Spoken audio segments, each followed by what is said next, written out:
Министр иностранных дел Украины Дмитрий Кулеба сообщил, что украинская власть составила и передала в Европейский Союз список тех, кого считают виновными в нарушении прав человека на территории временно оккупированного полуострова для применения к ним соответствующих санкций. Об этом сегодня он сообщил на брифинге. Давайте послушаем его цитату. Ми передали список цих людей, яких вважаємо винними в порушенні прав у Криму, і докладемо зусиль для того, щоб санкції проти цих людей запровадили вже в 2021 році. Микола Мельник, генеральний директор аналітичної групи «Левіафан», політичний аналітик, був зараз з нами на прямому зв'язку. Пане Микола, вітаю вас. Салям алейкум. Вітаю вас. Скажите, какие должны быть применены санкции в отношении этих лиц, этих людей, список которых сейчас передали в Европейский Союз, чтобы они все же были эффективны?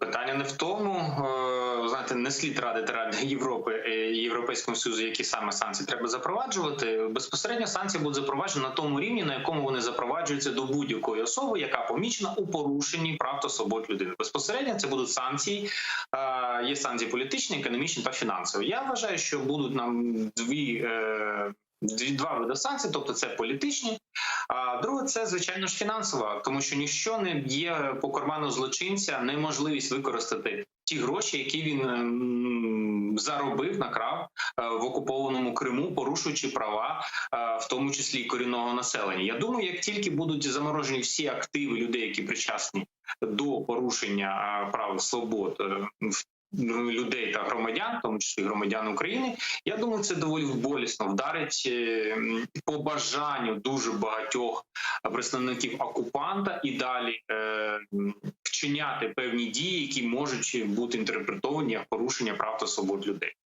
Ну, те, що вони будуть невідними в Європейський Союз та в будь-яку цивілізовану країну, ну це факт. Тому їм залишиться лише Венесуела та Гондурас.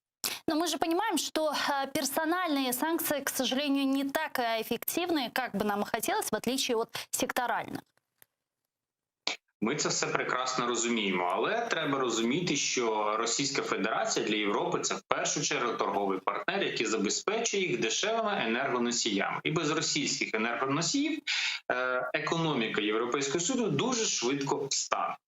Тож, поки не буде переорієнтована безпосередня економіка Європейського Союзу з енергоносіїв з Російської Федерації на енергоносіїв ті ж США або країн Перської затоки, доти санкції будуть персональними, а не секторальними. Дійсно, можливі санкції секторальні відносно деяких компаній, відносно нафтовидобуваючого сектору, але знову ж таки Російська Федерація поки що демонструє, що може їх переживати. Хоча знову ж таки з кожним роком їм все більше і більше треба інвестувати в свої енергоносії, щоб вони були конкурентні.